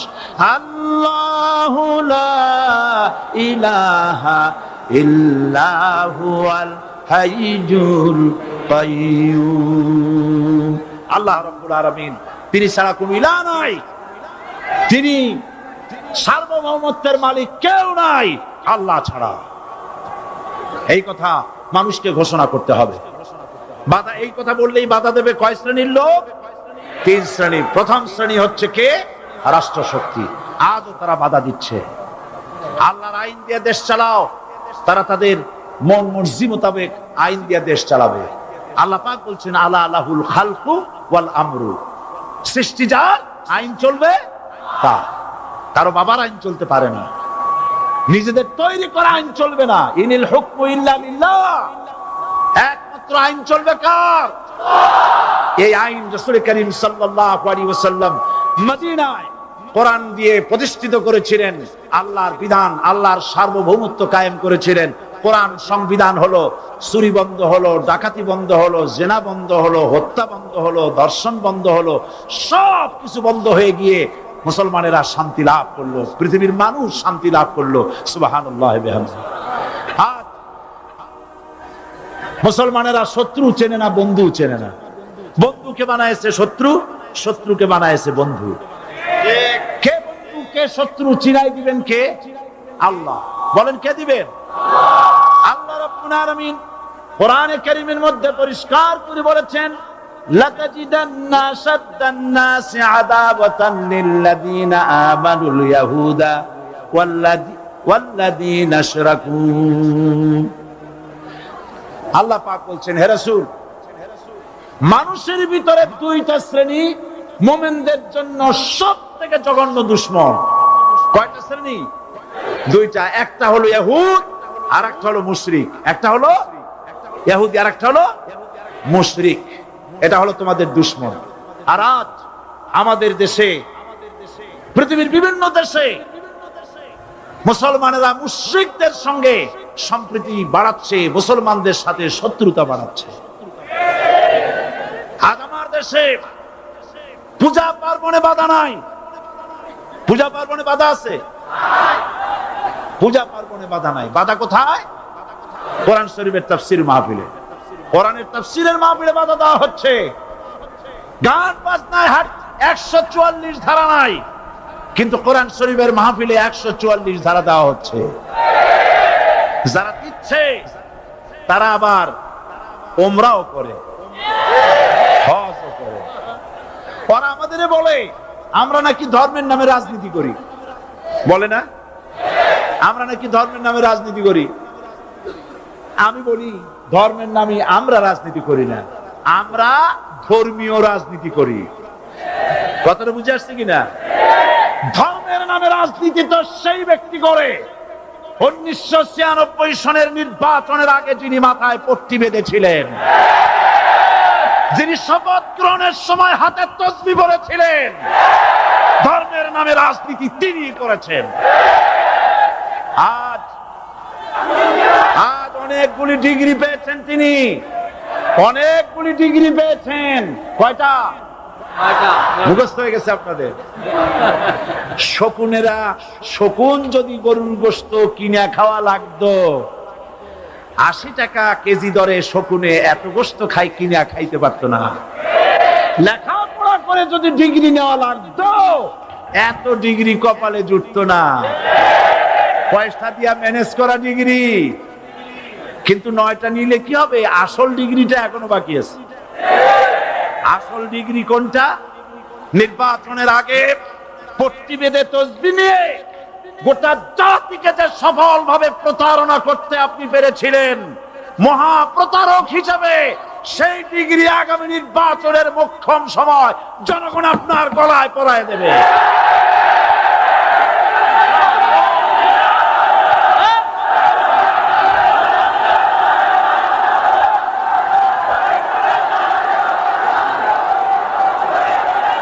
সুতরাং ধর্মের নামে রাজনীতি নয়, আমরা ধর্মীয় রাজনীতি করি, আমরা এই কোরআনের রাজনীতি করি। এই কোরআন নিয়ে বাঁচতে চাই, এই কোরআন নিয়ে মরতে চাই। এই কোরআন থেকে আমাদেরকে বিচ্ছিন্ন করতে চায় কাফের, বেঈমান, মুশরিকেরা। ও আমার জাতি, কোরআন থেকে যারা বিচ্ছিন্ন করতে চায়, তোমরা কি তাদের বিরুদ্ধে জিহাদের জন্য প্রস্তুত থাকবে?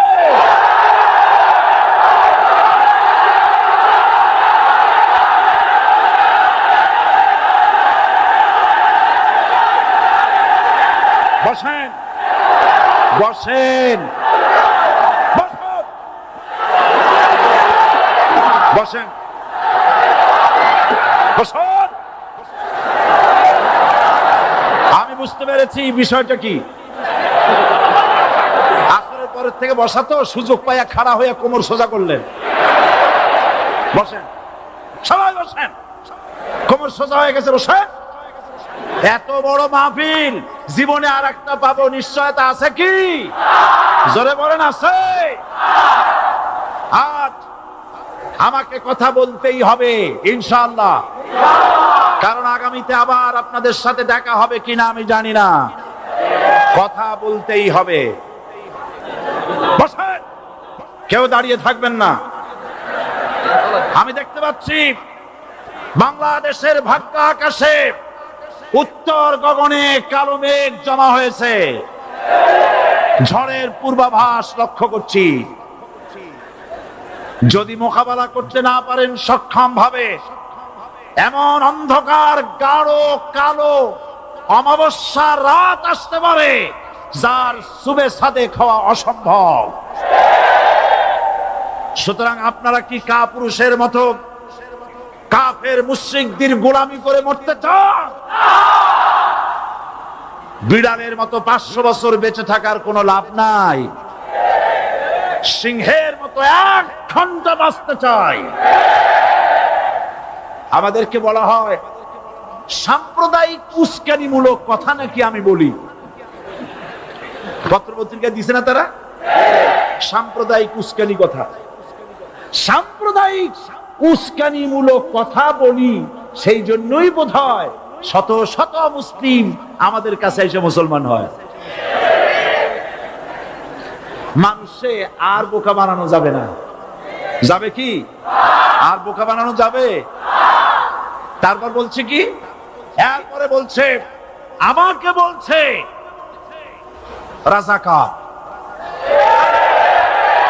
শুনে রাখো, চট্টগ্রামের লক্ষ লক্ষ জনতা, পার্লামেন্টে যখন আমাকে এই কথা বলা হয়েছিল, আমার পার্লামেন্টের কলিগ জাফরুল্লাহ চৌধুরী সাহেব বসে আছেন এখানে। হ্যাঁ, জাফরুল ইসলাম চৌধুরী বসে আছেন পাশে। প্রধানমন্ত্রী সুদ্ধা, অন্তত 3 শতাধিক পার্লামেন্টের সম্মানিত সদস্যরা সেদিন বসা। 1997 সনের বাজেট বক্তৃতা যখন আমি করতেছিলাম, ডক্টর কুদরতে খোদা, নাম রাখছে কুদরতে খোদা, আসলে গজবে খোদা। এই লোকটি নাস্তিক, ইসলামের চূড়ান্ত দুশমন। তার প্রণীত শিক্ষা ব্যবস্থার যখন সমালোচনা করছিলাম, ট্রেজারি বেঞ্চ থেকে আমাকে বলা হলো রাজাকার। আমি আমার সমস্ত শক্তি একত্রিত করে বলেছিলাম, শুধুমাত্র হিন্দুস্তানের রাজাকারেরাই আমাকে রাজাকার বলতে পারে। আমি বলেছিলাম 1973 সন পর্যন্ত আমি বাংলাদেশের কোন রাজনৈতিক দলের নেতা এবং কর্মী ছিলাম না। আমি রাজাকার নই। আমাকে রাজাকার বলে যদি তাকে প্রমাণ করতে না পারে 10 কোটি টাকার মানহানি মামলা দায়ের করব। আমার এই বক্তব্য সারা দুনিয়া শুনেছে। পার্লামেন্টে আমার এই বক্তব্য রেকর্ড হয়ে আছে। সেদিন 3 শতাধিক পার্লামেন্ট মেম্বারের কেউ আমার চ্যালেঞ্জ গ্রহণ করেন নাই। যে কোনো ব্যক্তি পার্লামেন্টে গিয়ে আমার বক্তৃতা দেখে আসতে পারেন। এরপরে 1997 সনের 7 অক্টোবর দৈনিক জনকণ্ঠ পত্রিকা যখন আমার বিরুদ্ধে লিখলো, সেই পত্রিকায় সাইদির ওপেন চ্যালেঞ্জ, 8ম পাতা, 1997 7ই অক্টোবর, এত বড় 2 কলমে হেডিং। সেখানে আমি বলেছি, বাংলাদেশের সকল সাংবাদিক, গোয়েন্দা বিভাগ, বাংলাদেশের সকল বুদ্ধিজীবীকে আমি আমার পিরোজপুরে আমন্ত্রণ করছি, আমার উপস্থিতিতে যদি কেউ প্রমাণ করতে পারে বাংলাদেশের স্বাধীনতা যুদ্ধের বিরুদ্ধে আমার কোনো ভূমিকা ছিল, সজ্ঞানে স্বেচ্ছায় জাতীয় সংসদের সদস্য পদ থেকে পদত্যাগ করব। 3 বছর পার হয়ে গেছে, আজ পর্যন্ত কেউ এই চ্যালেঞ্জের মোকাবেলা করে নাই। সুতরাং আমাকে যারা রাজাকার বলবে তারা পিতৃ পরিচয়হীন অবৈধ সন্তান। 1971 সনের, শোনো মুসলমানেরা, 1971 সনের কোন কাদা সাইদির গায়ে লাগে নাই। আমাকে রাজাকার বলে জনগণ থেকে বিচ্ছিন্ন করবা, জনগণ থেকে আমারে বিচ্ছিন্ন করা যাবে না। কারণ এই জনগণ আমার জন্য আসে না, এই জনগণ আসে আল্লাহর কোরআনের জন্য।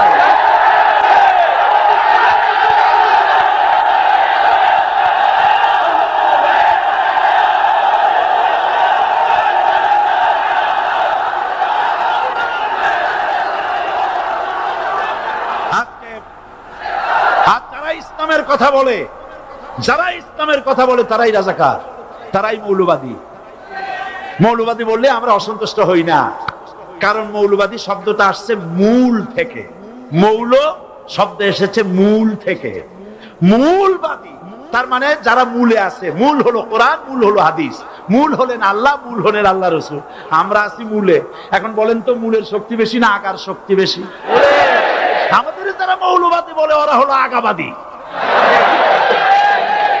মূলে আছে কত কোটি? 12 কোটি। মূলে আছে কত কোটি? আর আমাদের যারা মৌলবাদী বলে ওই থাকো গাছের আগায়, আমরা মূলে।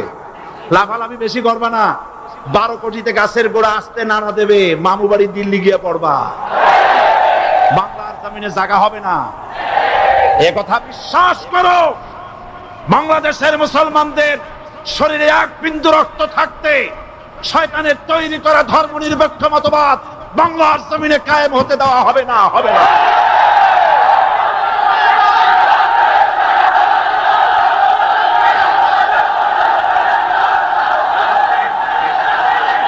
রাসূল করিম সাল্লাল্লাহু আলাইহি ওয়াসাল্লাম কোরআন প্রতিষ্ঠার জন্য আন্দোলন করেছিলেন। আয়াতুল কুরসি আমাদের সে কথাই শিখেছে।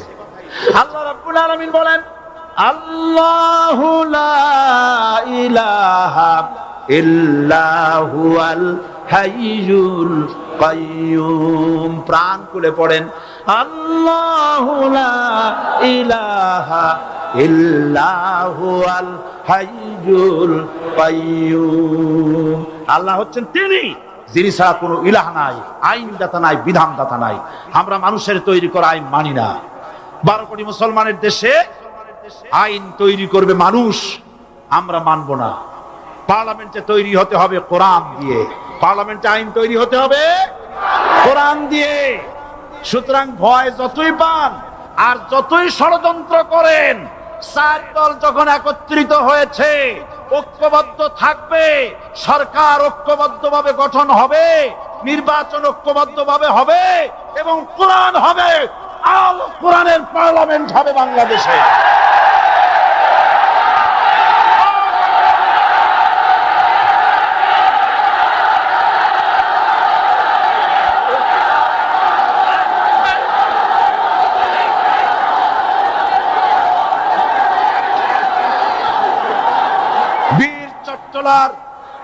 বীর চট্টলার মুসলমানেরা, বীর চট্টলার মুসলমানেরা স্বাধীনতার ঘোষণা এই চট্টগ্রাম থেকে স্বাধীনতার মহান ঘোষক প্রেসিডেন্ট জিয়াউর রহমান সাহেব দিয়েছিলেন। এই চট্টগ্রাম থেকেই ইসলামী রাষ্ট্রের ঘোষণা হবে।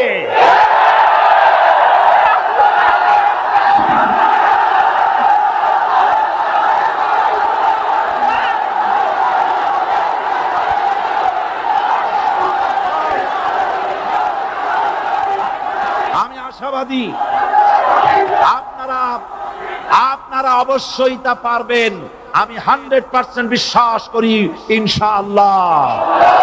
কারণ যে ষড়যন্ত্রের মোকাবেলা করে স্থানীয় রাজনৈতিক দলের নেতৃবৃন্দ কোরআনের মাহফিল সিনায় এনেছেন, আমি প্রথম দিনেই বলেছি চট্টগ্রাম তাফসিরুল কোরআন মাহফিল কোন রাজনৈতিক দলের প্রতিনিধিত্ব করে না।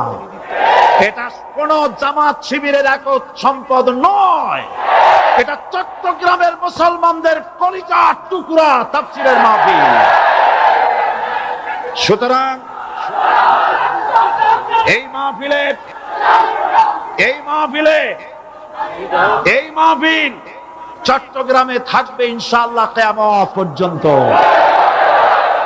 144 ধারা 288 হয়ে গেছে, ষড়যন্ত্র পায় পায় চলে গেছে। আমি ওই সব ছেলেদের বলি, সরকারি দলের ছাত্র হইয়া মুসলমানদের বিপক্ষে যাইও না। এদেশের ভাগ হয়ে গেছে দুটো শিবির, বোঝাই যাচ্ছে। একদিকে ভারতের পাঁচাটা গোলাম নাস্তিক মোরতাদ শ্রেণীর বুদ্ধিজীবী এবং তাদের মদতপুষ্ট সরকার, আর একদিকে ইসলামী শক্তি, ইসলামী দল আর দেশ প্রেমিক জাতীয়তাবাদী শক্তি। একদিকে হিমালয় পাহাড় আর একদিকে সূচো ইঁদুর। আল্লাহ বিজয় দেবে মুসলমানদের। কাদের বিজয় হবে? বাংলাদেশে কোরআনের রাজ কায়েম হোক, তাকে আপনারা চান? কারা কারা চান দু হাত উঁচু করে দেখান। দাঁড়াবেন না, দাঁড়াবেন না।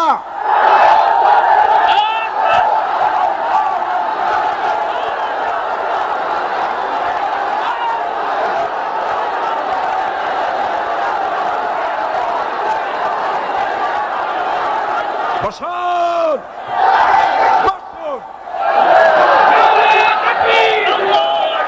আবার বসেন, বসুন। জোরে সোরে জিকির করেন লা ইলাহা ইল্লাল্লাহ, আরো জোরে লা ইলাহা ইল্লাল্লাহ, লা ইলাহা ইল্লাল্লাহ,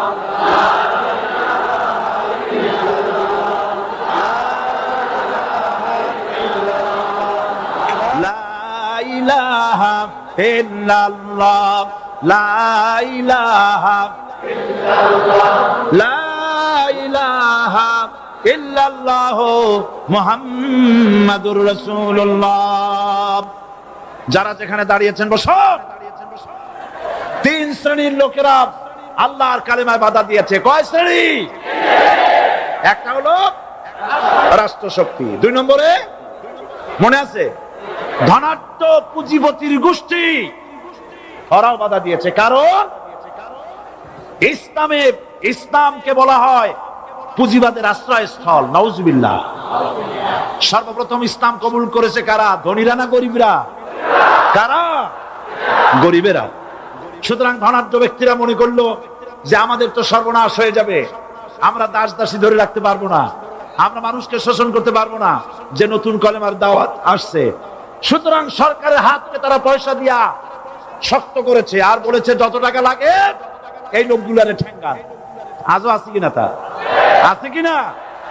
3 নম্বরে বাধা দিয়েছে ধর্মের নামের এক শ্রেণীর কায়েমি স্বার্থবাদী শক্তি, যার সম্পর্কে সূরা তাওবায় আল্লাহ পাক বলেছেন ইন্না কাসীরাম মিনাল আহবারি ওয়ার রুহবান লা ইয়াকুলুনা আমওয়ালান নাস বিল বাতিল ওয়া ইয়াসুদ্দুনা আন সাবিলিল্লাহ। ইহুদি আহলে কিতাবদের মধ্যে এক শ্রেণীর বুজুর্গ ধরনের লোক, দরবেশ জাতীয় লোক, যারা নাকি মানুষের সম্পদকে বাতিল পন্থায় ভক্ষণ করে, ওয়াসুদ্দুনা আন সাবিলিল্লাহ, এবং আল্লাহর রাস্তায় চলার জন্য মানুষকে বাধা প্রদান করে। এত বড় বিশাল মাহফিলে আপনি দাঁড়ায়া কোন মানুষকে কষ্ট দিবেন না, জায়েজ নাই। মুসলমানদেরকে কষ্ট দেওয়া কবিরা গুনাহ। বুঝতে পেরেছেন? যে যেখানে দাঁড়িয়েছে আপনারা বসা মানুষেরা তাদেরকে বসায় দেন। সুতরাং এই কালেমার দাওয়াত যখন হযরতে মুসা আলাইহিস সালাম দিলেন, ফেরাউন বলল আমি তো জানি না যে আমি ছাড়া আরো কোন ইলাহ আছে, আইনদাতা তো আমি, তুমি নতুন কোথা থেকে আইনদাতা নিয়ে আসছো? ফেরাউন বলছে দেখো আমারে বাদ দিয়া যদি অন্য কাউকে ইলাহ বলে তুমি মানো, আর সেই শিক্ষা যদি যে জাতিকে দাও, তাহলে আমি তোমাকে ধরে লাআজআলান্নাকা মিনাল মাসজুনিন, আমি তোমাকে কারারুদ্ধ করব, আমি তোমাকে জেলখানায় ঢুকিয়ে দেব। রাষ্ট্রশক্তি প্রথম বাধা দিল কারা? বলেন সবাই। সেই বাধা কি ওখানে শেষ হয়েছে না এখনো আছে? আছে কিনা জোরে বলেন। আমি তোমাকে জেলখানায় ঢুকাবো। হযরত মুসা আলাইহিস সালাম বলেন, ফেরাউন রে, জেলের ভয় আমি করি না, আমাকে জেলের ভয় দেখায়া লাভ নাই, আমি আল্লাহ পাকের পয়গম্বর। হযরত মুসা আলাইহিস সালাম, ফেরাউনের দলবল আছে, লোক লস্কর আছে, তার অস্ত্রের অভাব নাই। আল্লাহ রাব্বুল আলামিন মুসা আলাইহিস সালামের কাছে একটা অস্ত্র দিয়া দিলেন। দিছিলেন কিনা? আল্লাহ পাক হযরত মুসা কি বলেছেন? ওয়া মা তিলকা বিয়ামিনিকা ইয়া মুসা, মুসা রে, তোমার হাতে ওটা কি? মুসা আলাইহিস সালাম বললেন, এটা লাঠি। আল্লাহ পাক বললেন, ফেলে দাও লাঠি। লাঠি ফালায় দিলেন, কি হয়ে গেল? হিয়া হাইয়াতুন তাসআ, লাঠি হয়ে গেল। এখন লাঠি পড়ে সাপ হয়ে গেল। সাপ দেখে নবী, ওলি হোক, সাহাবী হোক আর আলেম হোক, সাপ দেখলে ভয় করে না মানুষের? মুসা আলাইহিস সালাম ভয় পেয়েছে। আল্লাহ রাব্বুল আলামিন হযরত মুসাকে শোনায় দিলেন, খুযহা ওয়া লা তাখাফ সানুঈদুহা সিরাতাহাল উলা,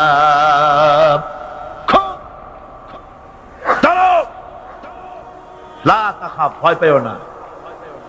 আল্লাহ বলছেন ধরো, ভয় পেও না। ধরার সঙ্গে সঙ্গে স্বাভাবিক অবস্থায় ফিরে আসবে, আবার লাঠি হয়ে যাবে। এখন আল্লাহ বলছেন ধরো। মুসা আলাইহিস সালাম কি ভয় পাওয়া উচিত হবে? উচিত হবে? মুসা আলাইহিস সালাম কি ভয় পাইছিলেন? কারণ হচ্ছে এই দুশমনের শক্তিটা খুব বড়ই দেখা যায়, মনে হয় যেন অনেক বড়, কি জানি কি। আল্লাহ পাক বলছেন, ইন্না কাইদাশ শায়তানে কানা দাঈফা, শয়তানের চক্রান্ত যতই তুমি মনে করো অনেক ষড়যন্ত্রের জাল বিস্তার হয়ে আছে, আল্লাহ কয় কিছুই না, দাঈফা, অত্যন্ত দুর্বল।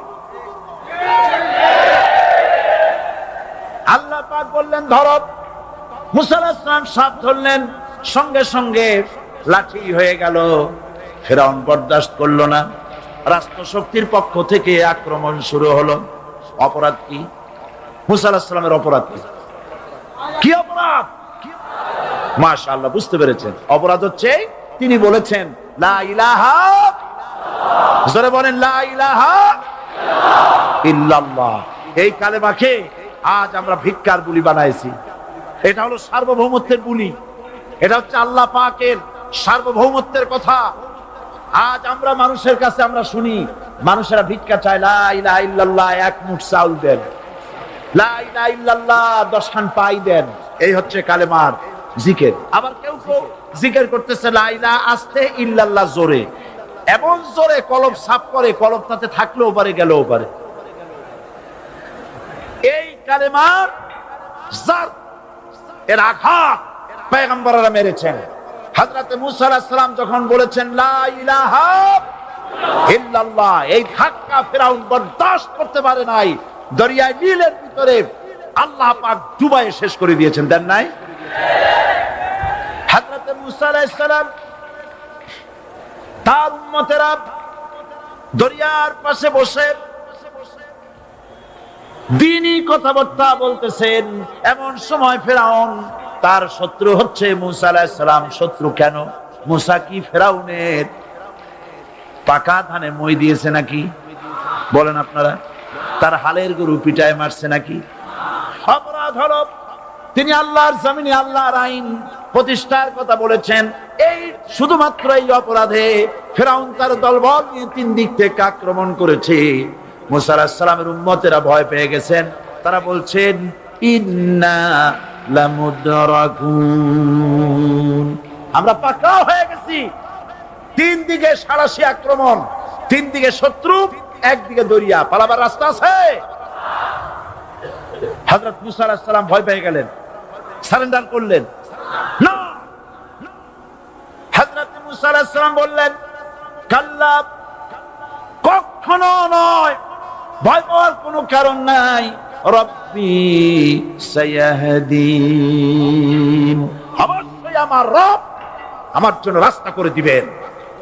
ভয় পাইও না, আমার রব রাস্তা করে দিবেন। আল্লাহ রাব্বুল আলামিন হযরত মূসা আলাইহিস সালামকে অর্ডার করলেন, হাতের লাঠি দিয়া দরিয়ার উপরে আঘাত করো। হযরত মূসা আলাইহিস সালাম দরিয়ার উপর আঘাত করলেন। রাস্তা ছিল দরকার একটার, এক বাড়িতে আল্লাহর হুকুমে লাঠি দিয়ে একটি আঘাত করার সঙ্গে সঙ্গে হযরত মূসার তার সঙ্গী সাথী দরিয়া পার হওয়ার জন্য দরিয়ার মধ্যে দিয়ে আল্লাহ 12টা রাস্তা পয়দা করে দিলেন। সে আল্লাহ আছে না নাই? এত আসতে বলেন কেন? ভয় পাওয়ার কারণ আছে? রাষ্ট্র শক্তি বাধা দিয়েছে সমস্ত নবীদেরকে। কেন? নবীদের চরিত্র খারাপ? জোরে বলেন, নবীদের চরিত্র খারাপ? নবীদের চাইতে মাসুম, বেগুনাহ, উন্নত চরিত্রের মানুষ আল্লাহর আকাশের নিচে জমিনের উপরে আর হয় নাই। তোমরা যে সামনে তাদের পিছনে দৌড়াও, অমুকের সৈনিক, নেতা নেতা করে মরো, এইসব নেতা যাদের পিছনে দৌড়াও, এই নেতাগুলি, আমি জিজ্ঞেস করি আপনাদেরকে, এই নেতাগুলি জীবনে একবারও জেনা করে নাই? এ ব্যাপারে অনুসারীরা আপনারা কি নিশ্চিত? মিথ্যা কথা জীবনেও কয় নাই, প্রতারণা করে নাই, ঠাট্টা করে নাই, বিদ্রুপ করে নাই, মদ খায় নাই, মানুষ হত্যা করে নাই। কিসের নেতা? নেতা হচ্ছেন সেই ব্যক্তি যিনি বলেছেন, ও আমার স্ত্রীরা, ও আমার সাহাবীরা, রাতের আধারে আমার মধ্যে যা আচরণ দেখতে পাও, দিনের আলোতে আমার মধ্যে যা দেখতে পাও, সবগুলি খুলে খুলে মানুষের কাছে বলে দাও। তার নাম বিশ্বনবী মুহাম্মদ রাসূলুল্লাহ সাল্লাল্লাহু আলাইহি ওয়াসাল্লাম।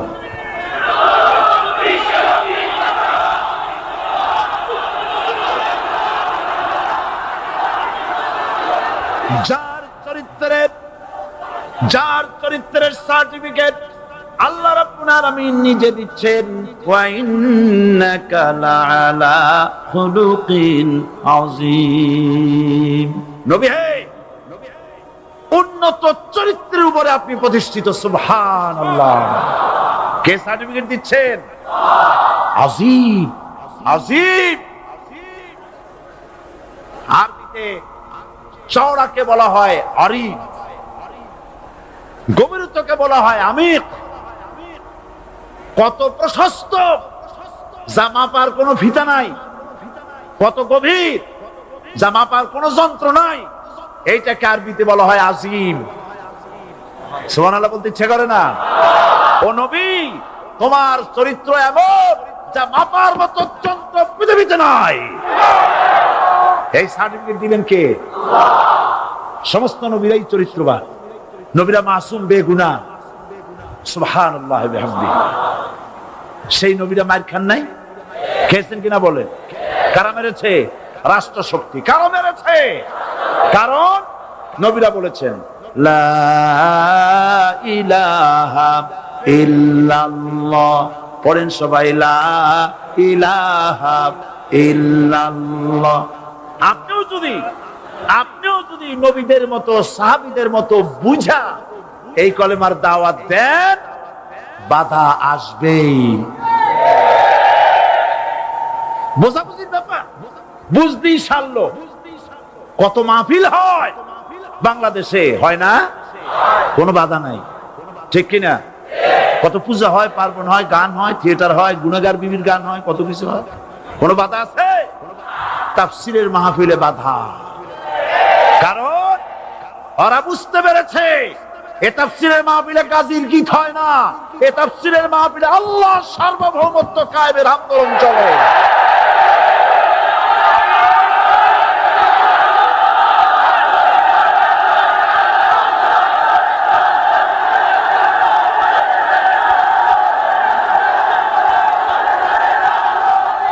এবার দেখুন, এবার কালেমা বোঝেন, কালেমা বুঝুন।